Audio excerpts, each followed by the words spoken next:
The following review contains significant plot spoilers. Please watch at your own risk.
After Sean Connery seemingly quit the role of James Bond for good after 1971's Diamonds Are Forever, the producers gave no hesitation and went for a popular British TV actor at the time by the name of Roger Moore.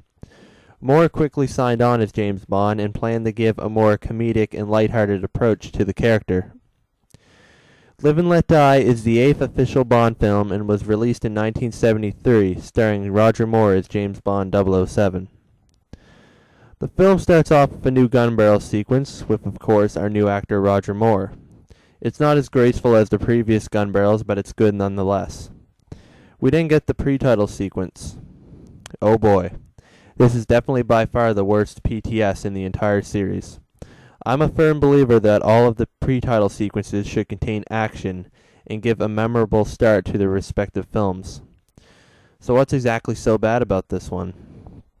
We get 3 different scenes with 3 different MI6 agents being killed. Nothing exciting at all. I guess it does set up the film, but that's about it. We then get the title song done by Paul McCartney and the Wings. Even if you're not a Bond fan, you definitely know this song. It's the first rock and roll Bond theme song, and it's pretty damn good. It definitely gives us some hope after that terrible PTS anyway. After the song ends, we get our first look at Moore as James Bond, and he's in bed with a woman.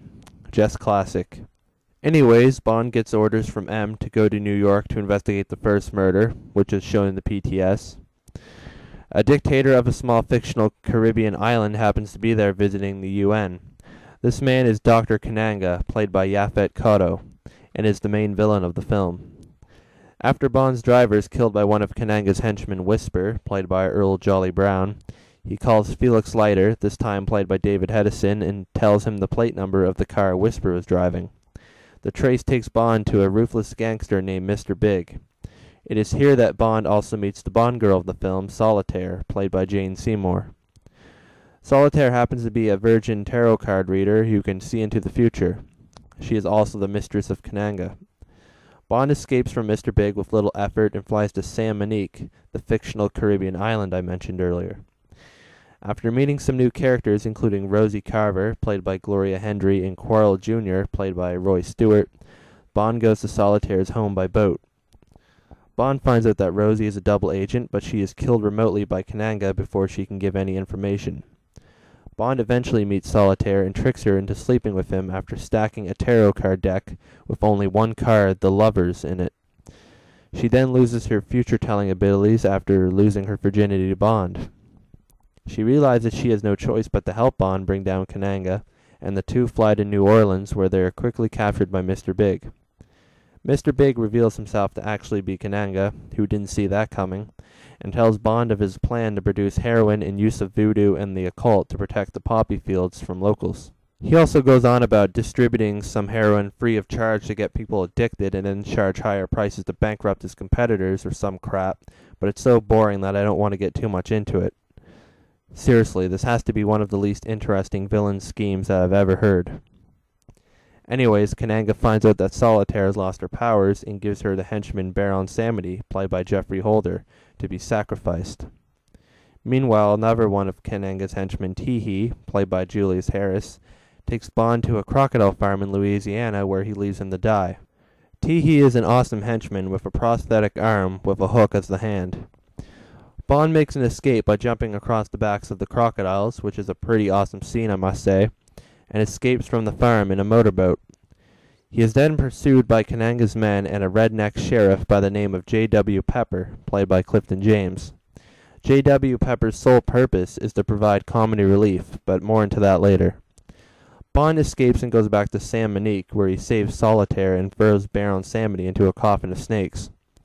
The two make it to Kananga's underground lair, where they are captured and lowered into a shark tank. Bond escapes and forces a compressed air bullet into Kananga's mouth, causing him to inflate and blow up into pieces. This is definitely the worst and fakest looking death in the entire series. Bond also knocks Whisper into a capsule where he is never heard from again. I guess we can only assume that he suffocated and died in it from lack of oxygen. After the job is done, Bond and Solitaire are on a train where Teehee shows up and makes one final effort to kill Bond. Teehee ends up losing his prosthetic arm in the fight and is flung out the train window. Bond comforts Solitaire as the film ends with Baron Samedi sitting at the front of the speeding train, laughing like a madman and apparently well and alive. Roger Moore makes a good James Bond and reinvents the character as a more light-hearted secret agent. That doesn't mean that there isn't any seriousness, however. There are quite a few serious moments in this film. I can't say the same for some of the future Roger Moore films, though.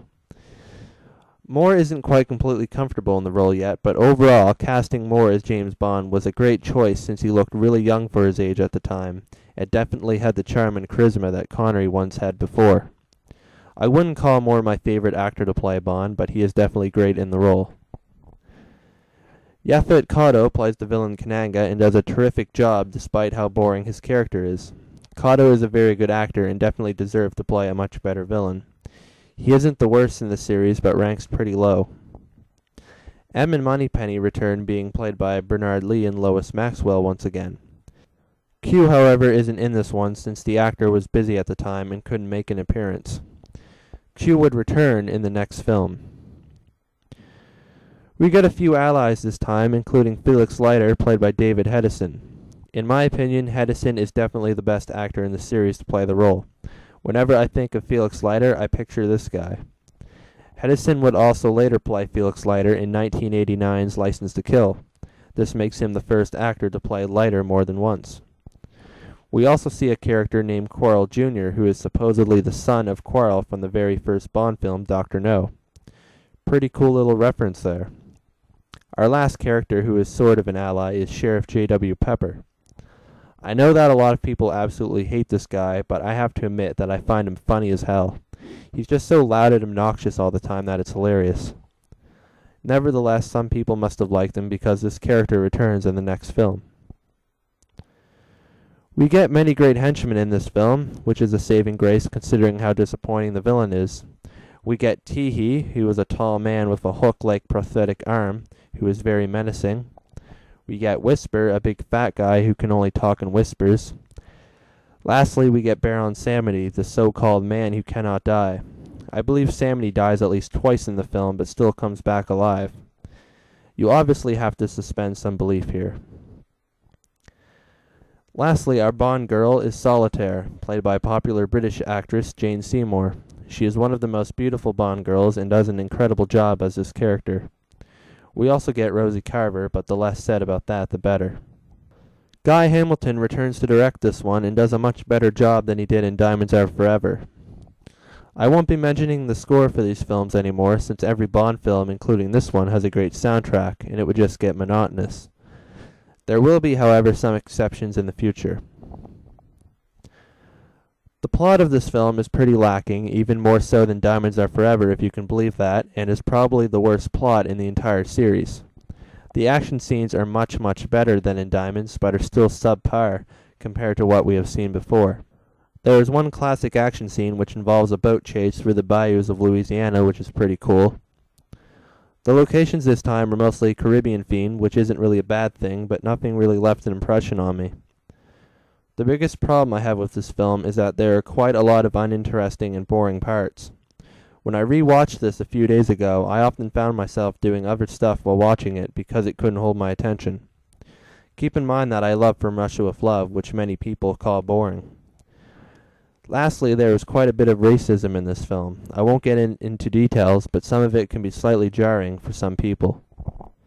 A lot of people regard Live and Let Die as a great Bond film, and some even call it one of the best. I, however, cannot see how this film could possibly be one of the best. I actually rank this film as one of the worst in the series. There are some great things in this film, such as Solitaire, the henchmen, the boat chase, and a fresh face as James Bond, but the negatives definitely outweigh the positives. I would still recommend this film, though, because for some reason many people really enjoy it. Maybe it's just me. I give Live and Let Die a 6 out of 10. Now here are my 5 likes. I liked Roger Moore as James Bond. Even though he's not quite comfortable yet, he still does a great job. I thought that the henchmen in this film were given great gimmicks and each stood out pretty well. I like Jane Seymour as Solitaire. Surprisingly, I like Sheriff J.W. Pepper. And lastly, I really like the epic boat chase. And now for my 5 dislikes. The plot is uninteresting and bland. The main villain ends up being disappointing. The action scenes are lacking quite a bit. There is some racism in the film. And lastly, the film ends up being a big borefest, for the most part anyway. There you have it. That's my review of Live and Let Die. Stay tuned for next week when I review the worst piece of cinematic crap that this otherwise great franchise has to offer. Thanks for watching, and I'll see you all next time.